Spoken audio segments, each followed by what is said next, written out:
Mga bebe, nandito ako sa tabing cottage sa dulo ng mga picnic tables ng pinag-anuhan ko, estehan. Oh, ayan na yung dagat, guys. Ayun na yung aking, ayan yung resort na dyan ako nagstay. Ayun yung swimming pool.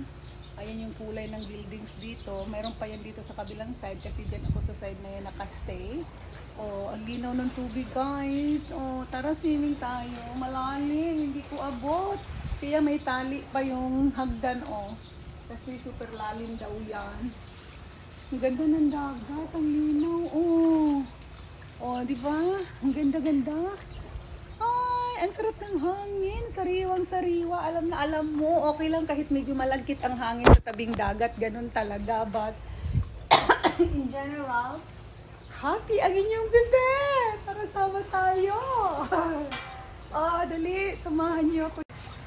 It's more fun, di ba? Ang sarap din naman pala na you have to give time for yourself. Wala kang alalahanin kundi ang sarili mo lang, wala kang inaatupag. But of course, mas lalong masaya kung nandito yung mga sino pa ba ang mga anak ko, ang buhay ko. Kaya lang sila rin yung pumilit sa akin na mag-holiday alone para daw ma-enjoy ko yung time ko para lang daw sa sarili ko. Walang inaatupag, walang iniintindi kundi ang sarili ko lang, guys. Diba? Sana all ganun ka-understanding ang mga anak. Diba? Grabe. Ayan na yung aming swimming pool. Mamaya mag-video-video tayo dyan, guys. Mag-content ang inyong bebe. Nililinis pa lang mga bebe. Ayan.